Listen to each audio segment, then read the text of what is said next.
Igitondo cyiza ndetse n'umunsi mwiza kuri mwese mukomeje kubana natwe ni ku itariki ya 9 ukwezi kwa 9 umwaka wa 2020 mukomeze kugira igitondo cyiza ndetse n'umunsi mwiza mukomeze kugubwa neza ndetse munakomeze kunogerwa na gahunda makuru ibiganiro tugenda tugutegurira umunsi ku munsi cyane cyane mu nkuru tugenda tukugezaho mu buryo bugezweho kandi bunogeye ijisho bari muri Leta zunze ubumwe za Amerika mudugurikiye muri masaha y'umugoroba n'abandi kudukurikiye muri masaha igitondo muri Leta zitandukanye yaba rero muri Afrika ndetse no hakurya y'umugabane wa Afrika n'ahandi henshi hatandukanye. Rero reka nongere kuba ikaze ndetse nanabifuriza gukomeza kugubwa neza ndetse n'abandi mwese muri mu gihugu cy'u Rwanda yaba dukurikira ku migabane yose itandukanye aho buri muntu wese rero wumva ururimi rw'ikinyarwanda amakuru akabasha kumugeraho. Rero mwese mukomeze kugubwa neza. Ikindi kandi reka nkwibutse ko ushobora kuba wajya munsi yo video yawe ukaba rero wakanda kuri subscribe ndetse ukandakanda kuzogera hanyuma ukajya uwa mbere mu kuba wabona ayo makuru yose mu gihe amaze gutegurwa ndetse no gutunganywa. Bamwe rero mubunganira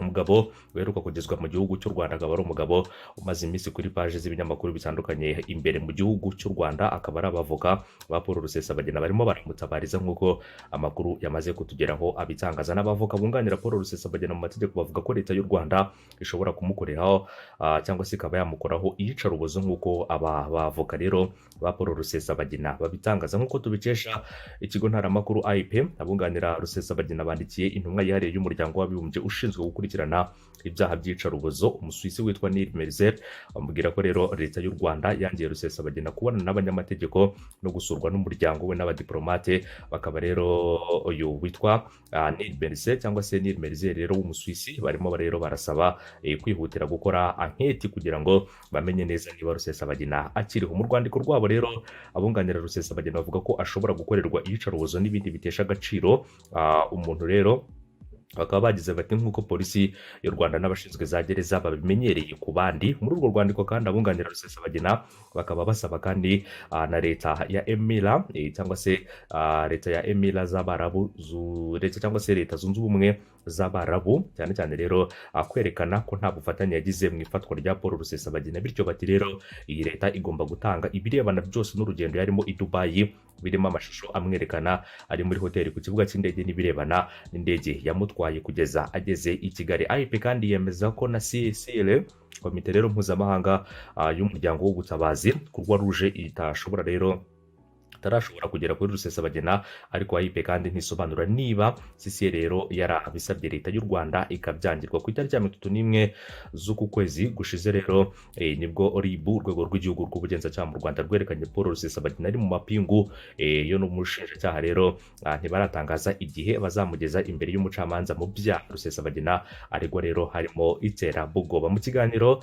Paul Rusesabagina yerutse kugira n'ikinyamakuru The East African nyuma rero y'ibikomeje gutangazwa n'abamwunganira, akaba yaravuze ko rero ahafungiye yavuze ko abayeho neza ndetse ko yizeye kuzabona ubutabera biciye mu mucyo ashingiye ku buryo yafashwe akigera mu Rwanda. Yabashijwe ibibazo byinshi bitandukanye ariko byose abisubiza mu magambo make, yirinda kuvuga ku bijyanye rero n'ibyo ashinjwa kuko rero bikiri mu iperereza ndetse ko agomba kuzabivugira mu rukiko. Hanyuma rero Rusesabagina yemera ko ngo yashinze ishyaka ryitwa Pederi Ihumure rigamije kwimakaza ubutabera mu 2018 kandi rikaba ryaraje kwihuza n'umutwe wa CNRD yayoborwaga rero na Buriso Irategeka uherutse kwicwa. Nyuma ikindi kandi abajijwe icyo atekereza ku nzirakarengane zaguye mu bitero byagabwe n'imitwe yarayoboye mu burengerazuba n'amajyepfo y'igihugu, yasubije agira ati rero ndisegura nk'uwabigizemo rero uruhare, ariko rero buri wese agomba kwirengera ibyo yakoze. Rusesabagina kandi akaba yavuze ko bishoboka ko rero hari abantu mu Rwanda no hanze y'u Rwanda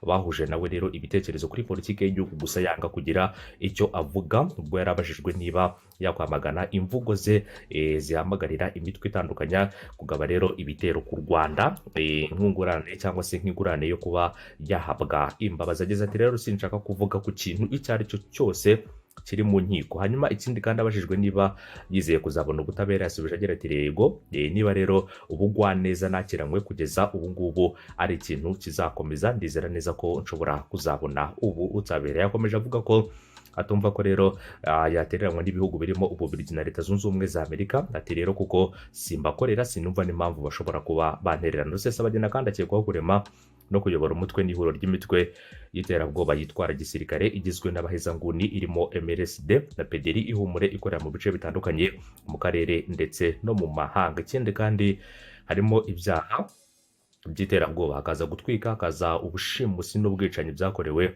abaturage b'inzirakarengane b'abanyarwanda, hakaba ari ibyaha byakorewe mu duce turimo Nyabimatsa mu karere ka Nyaruguru, habaye ibitero muri Kamena 2018 no muri Nyungwe mu karere ka Nyamagabe. Ikindi kandi uyu mugabo rero w'imyaka 66 akaba acumbikiye kuri sitasiyo ya polisi i Remera. Byitezwe ko muri iki cyumweru aribwo dosiye ye igomba kuba yashyikirizwa ubushinjacyaha, ari nabwo bugomba kuyiregera urukiko mu gihe kitarenze iminsi igera kuri 5 nk'uko nanone umuyobozi akaba rero n'umunyamabanga mukuru w'urwego rw'igihugu rw'ubugenzacyaha Colonel Jano Lunga aherutse kubitangaza mu kiganiro yagiranye n'itangazamakuru. Hanyuma ikindi kandi uyu mugabo ibyaha byinshi akomeje kugenda rero akurikiranyweho, byinshi rero ku byakomeje kugenda abazwa n'ubundi byose rero akaba asubiza yavuga ko rero nta kintu na kimwe ashobora kuba yabitangaza kubera ko bikiri mu iperereza. Ibyaha Rusesabagina ashinjwa bishingiye ku bitero byagabwe n'umutwe wa FLN yarabereye umuyobozi, byagabwe mu bice bya Nyungwe, Nyaruguru na Nyabimata mu matariki